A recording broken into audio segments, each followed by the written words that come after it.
때는 기원전 49년 내란이 로마 제국을 휩쓸었다. Because Rome is so powerful, it dominated the Mediterranean world. 폭동은 가까운 이집트까지 번졌는데 10대 소녀가 왕좌에 앉아있던 신비의 고대 왕국이었다. 소녀는 고대 역사를 좌지우지하는 중심인물로 성장한다. 이 여성의 성공 비결은 결코 군사력이 아니었다. 성적 매력만으로도 이를 설명할 수는 없다. 이집트를 상징하는 이 여왕은 남성 본위의 잔혹한 시대를 어떻게 헤쳐나갔을까? 지금부터 우린 이집트 최후의 파라오가 살았던 은밀한 왕국으로 들어간다. 바야흐로 클레오파트라의 미스터리 파일이 공개된다.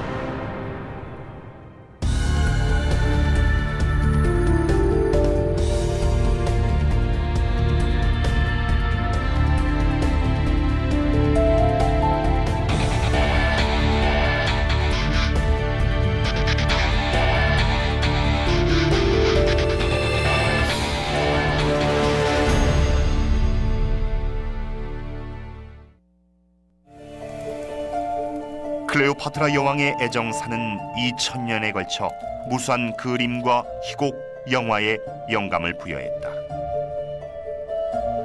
하지만 이제 학자들이 여왕의 실제 모습을 추적하고 어떠한 매력으로 로마 제국 최고의 권력자 율리우스 카이사르와 마르쿠스 안토니우스를 매료시켰는지를 밝힌다. 클레오파트라는 기원전 69년에 태어났다. 오랫동안 권력을 행사한 이집트 파라오 집안의 장녀였다. 프톨레마이오스 1세가 창시한 이 왕조엔 이미 클레오파트라란 이름의 여왕이 6이나 있었다. 저술가 마이트라우는 이 격동의 시대를 연구하고 있다. Ptolemy is Greek and he settled in Egypt after the death of Alexander. 알렉산드로스 대왕은 마케도니아인으로 기원전 332년에 이집트를 정복했다. 그가 죽자 그의 부하 장군이었던 프톨레마이오스가 이집트를 물려받았다. And from that began the Ptolemaic dynasty, which lasted for 300 years. 클레오파트라의 나이 18에 부왕은 사망했다. 그녀는 왕위를 물려받고 클레오파트라 7세로 즉위해 10살이던 남동생 프톨레마이오스 13세와 나라를 통치했다. 남매 연합 통치는 이집트의 관습이었다.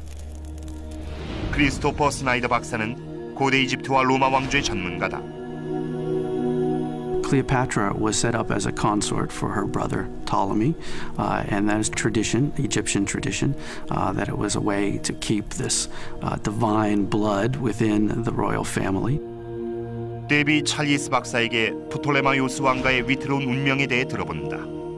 There's been infighting within the Ptolemies for the last 50 years, if not going back before that. 끊임없는 배신과 암살이 왕궁을 지배했다. 클레오파트라의 아버지는 타살당하지 않은 몇 안 되는 왕이었다. 하지만 10대의 여왕을 기다리고 있는 것은 외세의 위협이었다. 지중해 건너 북쪽 땅엔 무서운 팽창력으로 역사를 뒤흔든 로마 제국이 자리하고 있었다. It dominated the Mediterranean world 2,000 years ago, and the Romans, of course, were incredibly pushy, aggressive, adventurous, and they took their civilization as far as they could to the west and as far as they could to the east, which included Egypt. 로마 제국은 클레오파트라 재위 당시에 대서양 북부에서 지중해 동부까지 뻗어 있었고 그 중심엔 로마가 있었다. 발레리 히긴스 교수는 이 로마에서 고대사를 가르치고 있다. There is a slight gap here, and they haven't completely conquered Egypt. They've conquered some of the outer territories of Egypt, but they haven't conquered Egypt itself. But Egypt is progressively being brought into the Roman sphere of influence. 로마는 이집트의 경제를 쥐고 있었다. 클레오파트라의 3대 왕들은 권력 싸움의 기반을 마련하기 위해 로마에서 거액을 빌렸다. If you were trying to keep in power, like Ptolemy XII, Cleopatra's father, and you wanted to borrow some money to basically pay some troops or to borrow the Roman troops, then you'd take a massive loan out from Rome. 다행히 이집트는 신용도 높은 고객이었다. Egypt has grain. And remember, the rulers of Rome have got to keep their people happy. And one obvious way of doing it is with food and plenty of it. 이집트의 비옥한 땅은 욕망의 근간이자 안전 보호 장치였다. If you were to make Egypt a full province, you would have to give it a governor. A Roman governor who could, with all the wealth that Egypt had behind it, could actually challenge the leadership in Rome. If you can keep the native ruler on the throne, a native ruler who is actually a client king, then you've got the best of both worlds. 동생 프톨레마이오스 13세가 그런 속국의 왕이었고 클레오파트라는 왕비였다. 로마는 돈을 벌었다. 하지만 이 아슬아슬한 평화가 언제 무너질진 알 수 없었다.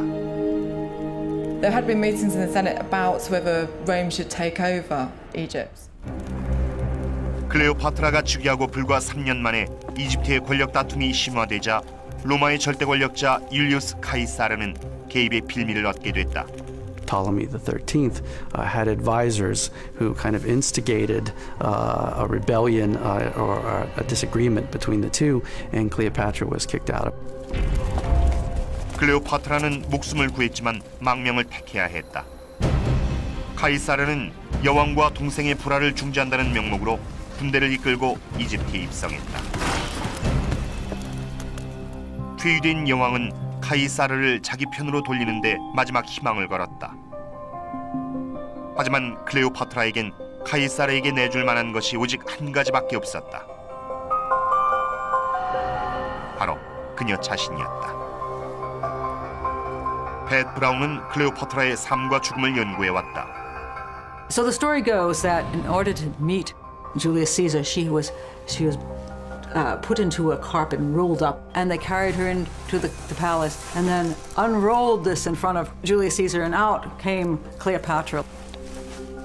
로마 역사가 플루타르크는 카이사르가 클레오파트라의 재치에 반하고 매력에 사로잡혔다고 기록했다. Julius Caesar stayed in Alexandria and was forced into a civil war between Cleopatra and her brother, and he did put himself at great physical risk.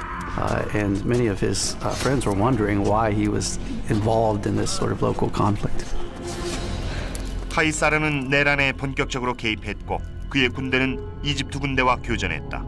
이 와중에 클레오파트라의 숙적이자 동생인 프톨레마이오스 13세가 사망한다. 하지만 카이사르는 이집트를 점령하는 대신 클레오파트라에게 돌려주고 또 다른 남동생인 프톨레마이오스 14세와 공동으로 왕위에 올린다. 클레오파트라는 나라를 지키고 다시 왕좌로 돌아갔다.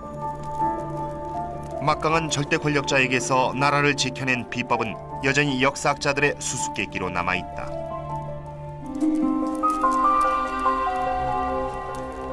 그녀가 역사에 둘도 없는 미인이었다고 해도 카이사르처럼 두뇌가 뛰어나고 계산이 빠른 권력자가 단지 성관계를 약속받았다는 사실만으로 계획을 완전히 수정할 수 있었을까?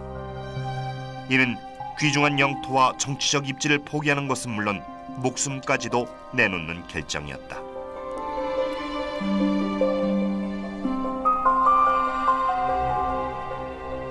Now, this is fascinating and very difficult to explain. It can't just be a pretty face. There must have been more than just a physical charm. 최근엔 클레오파트라의 미모 이면에 숨어있던 다른 매력을 밝히기 위한 연구에 초점이 맞춰지고 있다. I think something that's often overlooked is how intellectual Cleopatra was. Cleopatra spoke Greek and Egyptian, but also languages like Aramaic and Syriac. She was a very well-educated young woman, and it would come to serve her well as Queen of Egypt. She was a scientist, she was a philosopher. She could debate with the finest Greek minds. She was also undoubtedly the richest woman in the Mediterranean world. And people like Caesar liked that. 그때까지 클레오파트라는 장점을 활용해 나라의 주권을 지켰고 율리우스 카이사르를 유혹하는 성과를 거뒀다. 그는 로마 제국이 지배하던 세계에서 절대적인 권력을 가진 인물이었다.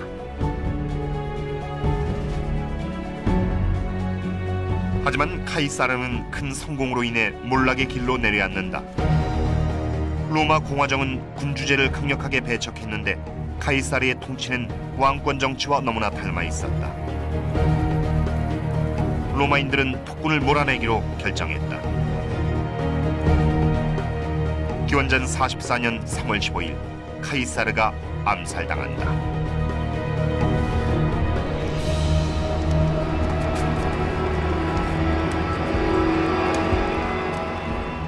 After Caesar was murdered, Cleopatra was in a terrible situation. She had nobody there to support her anymore. 로마 제국은 다시 분열했고 얼마 후 다시 내란에 휩싸인다. 이제 카이사르의 수양아들이자 후계자였던 옥타비아누스가 로마에 혁혁한 공을 세운 권력자 마르쿠스 안토니우스와 정면으로 충돌한다. Octavian and Mark Antony were two very different individuals. Octavian was not a soldier. He was an astute politician, a very careful and very modest man. Antony was a larger-than-life figure. He was a great soldier, a great lover, a great friend to many of his fellow soldiers. 로마의 분열이 재현됐을 때 가장 중요한 전장은 클레오파트라의 이집트였다. 안토니우스는 여왕에게 자신의 편에 서달라고 청원했다. 클레오파트라의 관심사는 여전히 이집트를 지키고 왕권을 수호하는 것이었다. 이번에도 역시 안토니우스가 무력으로 거머쥘 수 없는 조건을 내세워 협상해야 했다. 바로 그녀 자신이었다. 클레오파트라는 또다시 세계 최고의 권력자를 유혹해야만 했다. She's definitely putting herself out for Mark Antony to dazzle him as much as anything else. She's got a lot to lose if she doesn't do that. Those sumptuous banquets that Cleopatra held on her barge, where she takes off one of her earrings, one of the largest pearls ever recorded, and dissolves it in a glass of wine, literally conspicuous consumption. This is something that overawed the Romans, the sheer opulence of it all. 클레오파트라는 안토니우스를 유혹하기 위해서 폭음과 폭식이 만연하는 사치스러운 연회를 준비했다. 넘치는 부와 호사스러운 만찬의 향연은 사람을 흥분시킨다. 이는 역사와 문화를 초월하는 보편적인 반응이다. 루시 브라운 박사는 뉴욕 대학교에서 피실험자에게 성적, 금전적 그리고 음식으로 자극을 주고 그 뇌를 촬영하는 테스트를 실시했다. And what we'll look at is the change in his brain activity in different regions, and we'll extrapolate from that the different brain systems that are involved. Yeah, that's good. Perfect. Great. 브라운 박사의 연구 결과를 보면 성적 자극을 받은 뇌는 음식과 돈을 약속받았을 때와 유사한 반응을 보인다. 이러한 자극이 만드는 깊숙한 신경학적 효과는 문화와 세월의 흐름을 초월하는데 2000년 전에도 똑같이 작용했을 것이다. Keeping the reward system active is what Cleopatra was doing by providing all of these wonderful contexts for Caesar and Mark Antony. 클레오파트라는 쾌락의 무대를 연출하는 방법을 알고 있었다. It's all carefully planned. She uses her money, she uses her sexuality. Everything is orchestrated. The hair, the dress, the perfume that she uses, and all of it is very calculating. 하지만 역사학자들은 클레오파트라가 카이사르와 안토니우스를 유혹한 방식에서 특이한 점을 발견했다.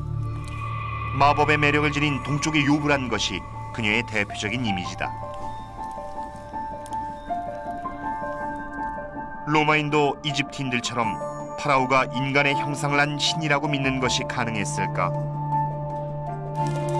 만약 안토니우스가 이집트의 왕이 신성하다고 믿었다면 분명 자신이 살아있는 여신과 성적인 교감을 나누고 있다는 사실도 알았을 것이다.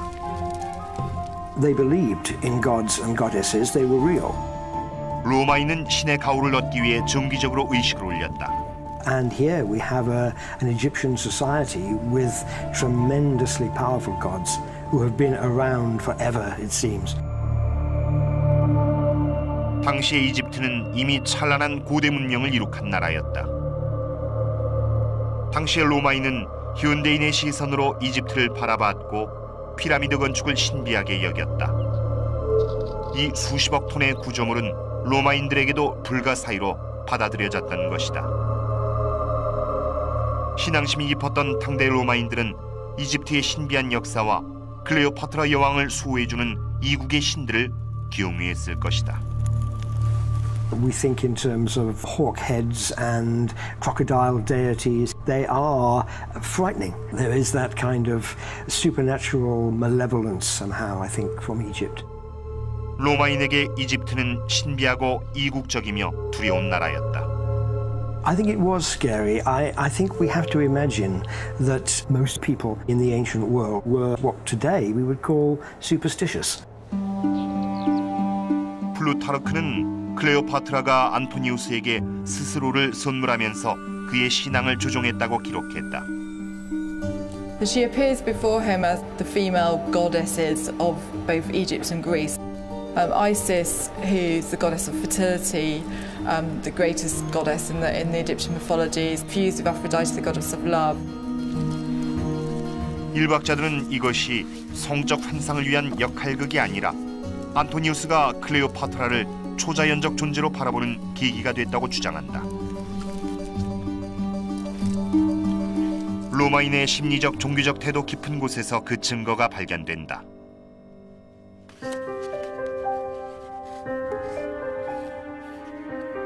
로마의 시인으로 클레오파트라가 통치하던 시대에 살았던 호라티우스의 작품엔 2000년 전 로마인의 속마음을 들여다볼 수 있는 단서들이 고스란히 남아있다.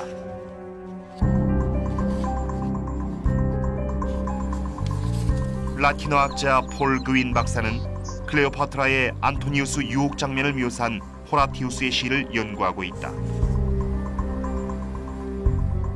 Horace writes in such a sophisticated way. There is not one word in any of his poetry that is not thought about, that is not placed with care and attention.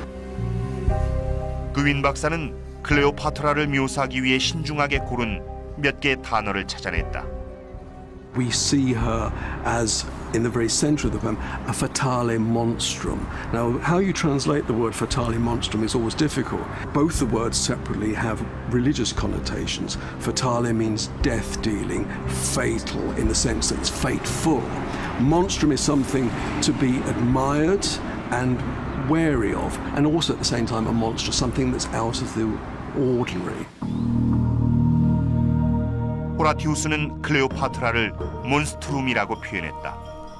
몬스터란 단어의 어원으로 그녀를 비범하고 이국적이며 생경한 존재로 봤다는 뜻이다. In terms of whether Mark Antony believed he was sleeping with somebody divine, I think it's so difficult for us to think like that, given we're so rational now. It's very tempting in our modern cynical world to think that key players like Caesar, like Mark Antony, were above such things.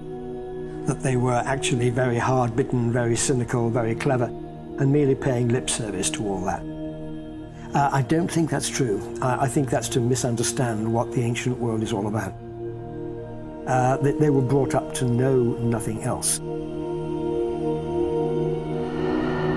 연구가 계속될수록 카이사르와 안토니우스가 클레오파트라를 진짜 여신으로 믿었을 거란 증거들이 나왔다. 그녀의 성공에 없어선 안 될 전제였다. I think we're looking at a combination of factors here. You've got her sense of physical presence, her beauty, which would have been accentuated by makeup and clothes and hairstyle and so on. You've got her ability to speak umpteen languages and to entertain. You've got her sexuality. You've got her power. She was pharaoh of Upper and Lower Egypt. Put that lot together and you have got something that adds up to a charm. Factor in this woman is a goddess, and I think that to people like Caesar, to people like Mark Antony, this would have been enormously powerful. 안토니우스를 유혹하면서 연합이 성립됐다. 안토니우스는 이집트의 부를 얻었고 클레오파트라는 목숨과 왕위를 지키고 이집트의 독립주권을 지켜냈다.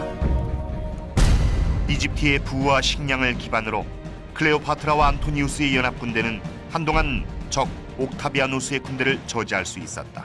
하지만 대가는 무엇이었을까? The conservative Octavian would have used Cleopatra's ostentatious lifestyle against Mark Antony. He would have, back in Rome, been trying to convince the Roman people that the solid soldier Mark Antony was being seduced by the evil temptress from the east. 결국 로마인은 안토니우스에게 등을 돌렸고 안토니우스는 이집트의 지원에도 불구하고 로마의 막강한 군사력과 맞서 싸울 수 없었다. 기원전 30년 8월 1일 39살의 클레오파트라는 안토니우스와 함께 로마에 항복한다.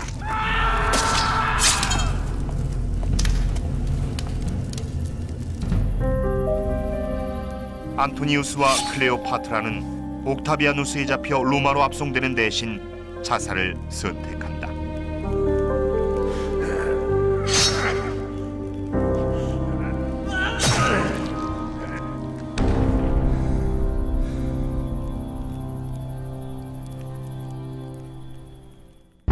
옥타비아누스는 이집트를 차지하고 로마에서 직접 통치했다. 이집트는 결국 로마의 영토로 편입됐고 다시 이집트인이 나라를 통치하기까진 2000년이 걸렸다. 결국 마지막 여왕은 죽었지만 예상보다 훨씬 오래 왕좌를 지켰다.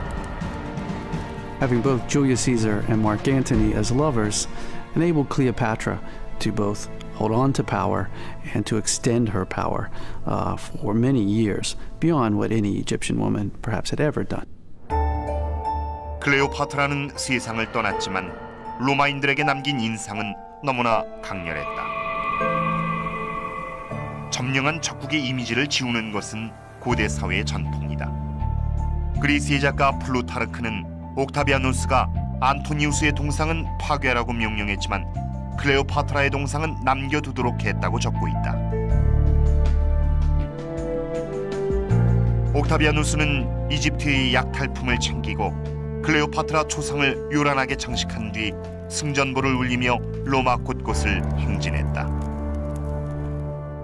플루타르크는 옥타비아누스가 클레오파트라의 동상을 지켜달라는 뇌물을 받았다고 했다. 혹시 옥타비아누스도 현재를 살아가는 우리들처럼 클레오파트라가 이집트인의 숭배를 받는 여신이며 매혹적인 전설의 여왕이라고 생각했던 것은 아닐까?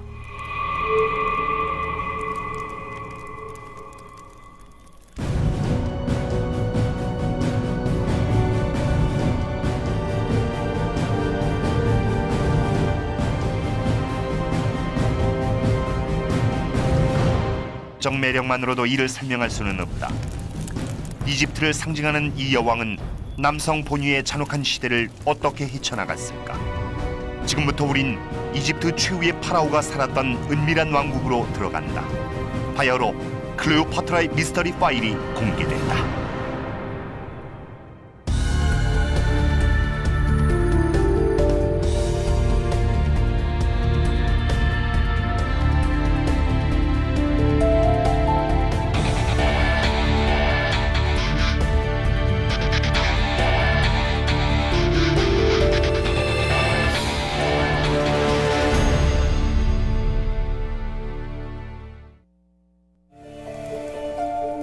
클레오파트라 여왕의 애정사는 2000년에 걸쳐 무수한 그림과 희곡, 영화에 영감을 부여했다. 하지만 이제 학자들이 여왕의 실제 모습을 추적하고 어떠한 매력으로는 이 격동의 시대를 연구하고 있다. Ptolemy is Greek and he settled in Egypt after the death of Alexander. 알렉산드로스 대왕은 마케도니아인으로 기원전 332년에 이집트를 정복했다. 그가 죽자 그의 부하 장군이었던 프톨레마이오스가 이집트를 물려받았다.